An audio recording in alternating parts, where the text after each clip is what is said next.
Bonjour à toutes et à tous, j'espère que cette spéciale va faire rire les oiseaux et chanter le soleil. Nous partons à la Martinique. Quand on est et qu'on grandit sur l'île aux fleurs, on entretient souvent un rapport très intense avec cette dame, la Pelée, comme l'appellent les Martiniquais. Cette montagne, aussi fascinante que crainte, c'est elle qui dictera sa loi dans l'héritage. Sous les alizés, on verra aussi qu'il ne faut pas se fier à l'apparente douceur de vivre de Fort-de-France. C'est un formidable soulèvement en faveur de la liberté. La force de caractère des Martiniquais va s'imposer à nous dès maintenant grâce à une écrivaine. Une femme qui a longtemps été éclipsée par l'aura de son époux, le père de la négritude, Aimé Césaire. Aujourd'hui, c'est Suzanne Césaire, notre guide dans l'inspiration. Et on continue en musique avec l'un des plus vieux instruments du monde, la conque. C'est le clin d'œil de Thomas Chauvineau. C'est le son de la mer.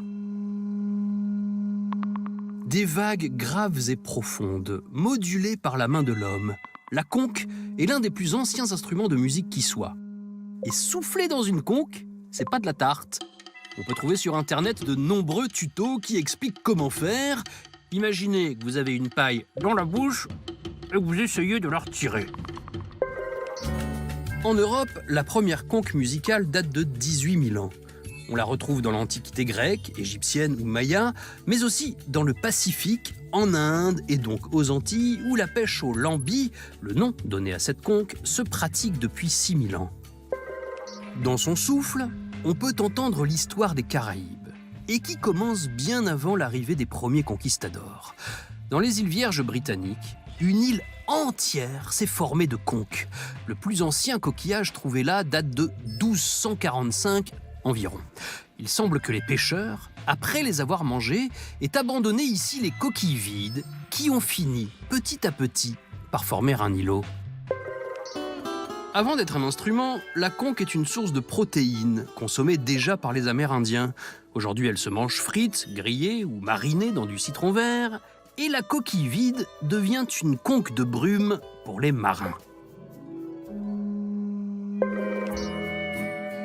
C'est ce même son qui appelait les esclaves au rassemblement et à la révolte. Et aujourd'hui, elle orne les ronds-points ou l'entrée des villes. En Martinique, cette sculpture géante au bourg des Anses d'Arlé en témoigne. Et quand elle ne sert pas d'ornement, de bijoux, de lampes tamisées, on la retrouve sur certaines tombes. La conque accompagne aussi le dernier voyage. Est-ce que vous êtes partant pour une randonnée à présent ? 1397 mètres à gravir jusqu'au point culminant de la Martinique, le Chinois, comme on l'appelle, le sommet de la montagne Pelée. Ce volcan qui peut faire trembler à n'importe quel moment notre héritage.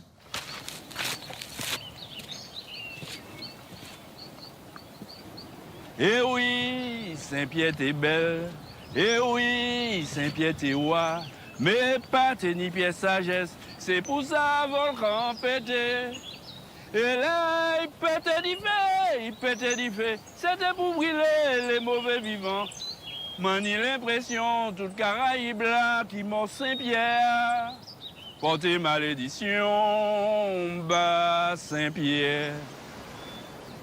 En Martinique, il est un volcan qui se compte et se chante, la Dame Pelée, la Pelée pour les intimes. La montagne Pelée hante l'imaginaire, les souvenirs, et incarne aussi les caprices de l'avenir. Ce n'est pas le plus vieux des volcans martiniquais, 300 000 ans seulement, mais c'est lui qui tient la vedette depuis son assise du nord de l'île. Félix Fleury habite le Marigot, un bourg agricole du flanc est du volcan. Avec son ami le chanteur Eugène Mona, ils ont célébré la Pelée. La montagne Pelée fait partie de mon paysage puisque tous les matins je vois la montagne et puis aussi c'est symbole de puissance. Il y a des gens aussi qui montent se ressourcer, qui montent prier. On a une drôle de sensation quand on est là et là-bas. Il y a quelque chose qui se passe. D'une manière vibrative, il y a quelque chose qui se passe. Cette montagne Pelée, ce volcan, rappelle aux Martiniquais que sur ses flancs vivaient des Amérindiens, que les colons français les en ont chassés pour construire leur capitale, Saint-Pierre. Et les croyances populaires attribuent encore son éruption dantesque de 1902 à la colère divine. Mais la science s'est invitée à cette histoire millénaire. Sur la côte nord caraïbe de la Martinique, le village du Carbet s'est niché entre le littoral et d'anciennes coulées volcaniques. Son nom est hérité des Carbets, des grandes cases sans murs construites par les premiers colons de l'île, les Amérindiens. À partir de 500 ans avant Jésus-Christ, arrivent des vagues sud-américaines d'agriculteurs et en même temps de pêcheurs. On sait qu'ils se sont installés aux alentours de la montagne Pelée. On suppose que la fertilité des sols a été très importante. Avec tous les minéraux engendrés par les éruptions, ils ont un sol fertile. C'est pour la même raison que les Français, en 1635, vont établir une ville juste au bas de la montagne. Les Indiens caraïbes importent leurs graines, leur culture, leur savoir-faire, apprivoisant une île vierge recouverte de forêts primaires et volcaniques. Pendant leur colonisation, la Pelée se serait réveillée à plusieurs reprises, dont une éruption dévastatrice en 1300. Il est très probable que le volcan soit rentré dans leur imaginaire, dans leur croyance. On sait que ce sont des gens qui conçoivent bien sûr un créateur tout-puissant de l'univers, mais qui est tellement éloigné des hommes qu'ils conçoivent des puissances intermédiaires. Des maîtres de l'eau, des maîtres de la forêt, des maîtres de l'air, du ciel. Et il est très probable qu'ils aient une idée précise sur le maître du feu, du phénomène volcanique. Le 15 septembre 1635, Pierre Belin d'Hénambuc lance une flotte à l'assaut de la Martinique, débarquant face à la montagne Pelée. Il est en pleine entreprise de colonisation de la Caraïbe au profit de la couronne de France. Il connaît déjà un des chefs caraïbes. Il n'y a pas de roi ici, il y a le grand chef. Le chef pilote que d'Hénambuc connaît depuis 10 ans déjà, qui réside dans la zone. Au Carbet, ils ont fait compère, ils ont échangé leur nom. Et donc c'est dans ce cadre-là que d'Hénambuc va venir s'installer ici. Il y a une autre faction caraïbe, d'autres chefs qui ne sont pas d'accord avec le deal opéré par Pilote. Et ils vont faire la guerre. Les colons français massacrent les Indiens caraïbes. Les survivants prennent le chemin de l'exil. Mais sur l'île, une légende est née. Au pied de la Pelée, les derniers guerriers amérindiens se seraient suicidés, maudissant les Français.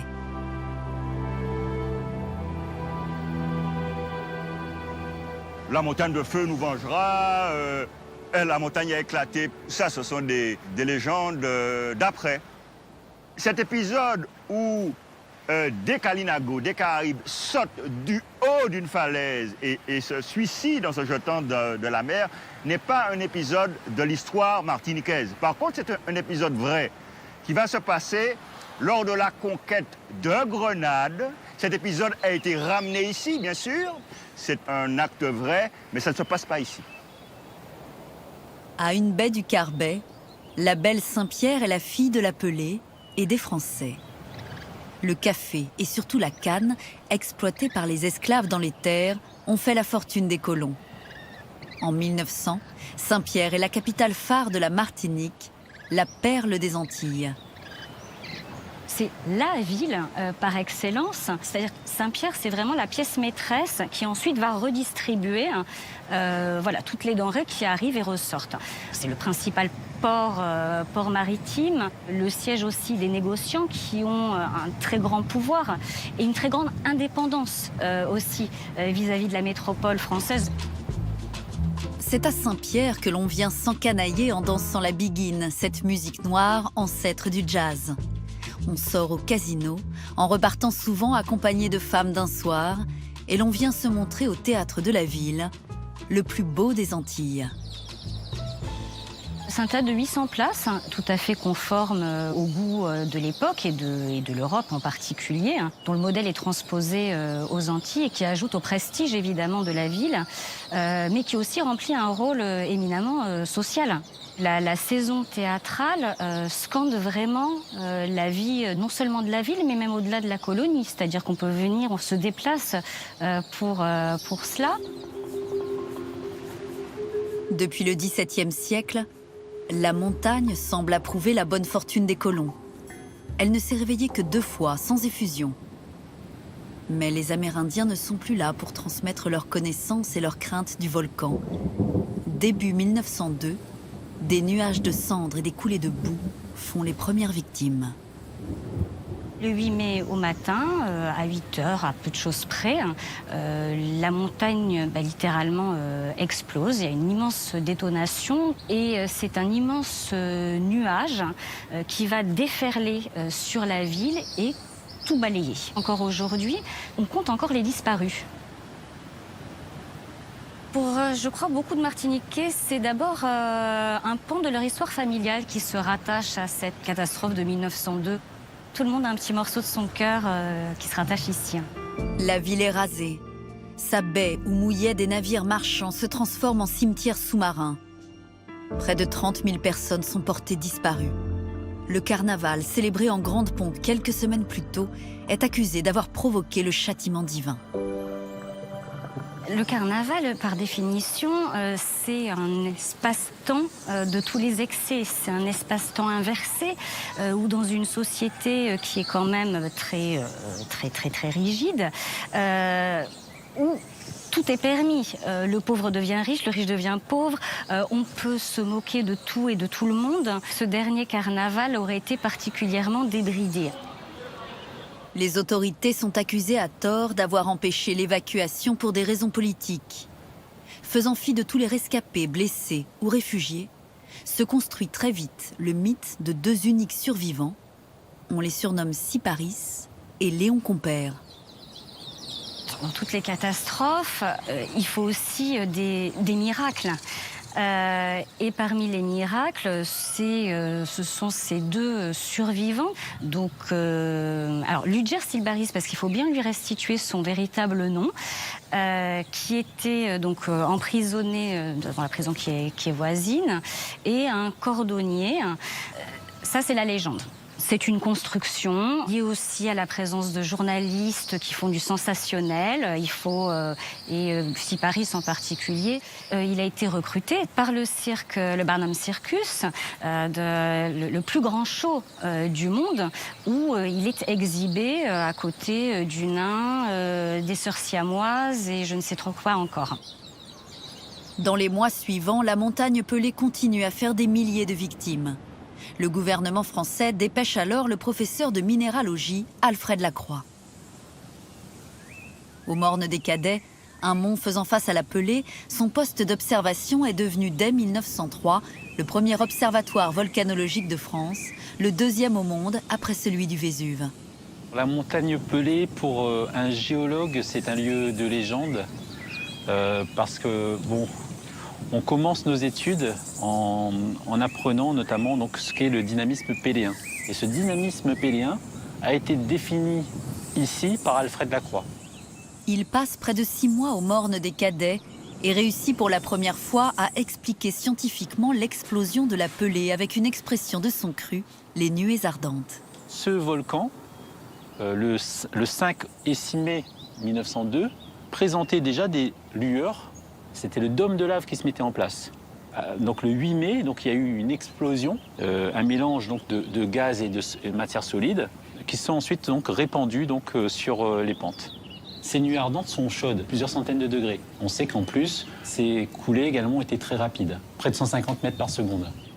La Pelée devient un objet de fascination, un passage obligatoire pour les volcanologues de Franck Perret à Thomas Jaggar, qui fondera le 3e observatoire au monde à Hawaï. Tous reconnaissent en Albert Lacroix un pionnier. Je pense qu'avec lui, ce début de la volcanologie, c'est le début de méthodes de travail pour décrire donc, les phénomènes qui sont associés à l'activité volcanique. Et c'est une rigueur également scientifique, avec donc des figures, une description, donc des échantillons et également donc un recueil d'informations auprès également de la population. C'est de la science participative. Lorsque le volcan se réveille de nouveau entre 1929 et 1932, la population a cette fois été évacuée, évitant une nouvelle tragédie. Si Saint-Pierre est rapidement réinvesti par une population noire dynamique, c'est une autre ville, loin de la Pelée, qui sort métamorphosée des éruptions. Au centre de l'île, Fort-de-France est au début du XXe siècle une ville de garnison dont les forts protègent la plus grande baie naturelle de la Martinique. En 1900, par rapport à Saint-Pierre, Fort-de-France est une ville administrative, un siège de gouvernorat. L'éruption de 1902 a été un accélérateur formidable de la puissance de Fort-de-France. En fait, ça a simplifié l'organisation urbaine de l'île, puisqu'au lieu d'avoir un duopole, on s'est retrouvé avec une sorte de grande ville. En 1902, plus de 20 000 personnes rejoignent Fort-de-France, souvent issues de la campagne, car la plupart des citadins meurent à Saint-Pierre. Le centre colonial étant trop exigu, des quartiers sont créés en périphérie comme les Terres Saint-Ville. En fait, il faut voir la catastrophe comme évidemment les 30 000 décès liés au volcan, mais il y a aussi toute la désorganisation de l'économie du nord de l'île qui a donc entraîné un afflux massif de réfugiés terrorisés par l'éruption.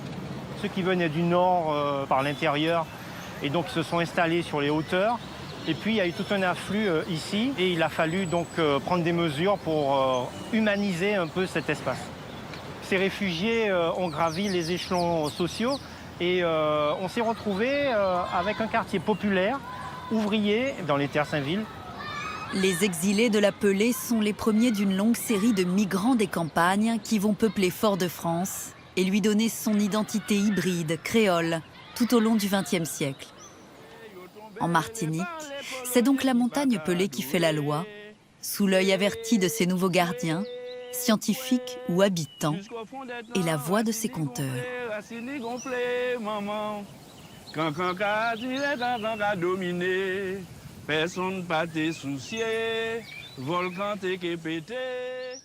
La Pelée fait peut-être la loi, n'empêche que quand il s'agit de défendre les libertés, les Martiniquais, eux aussi, se montrent volcaniques. La preuve à Fort-de-France dans l'incontournable.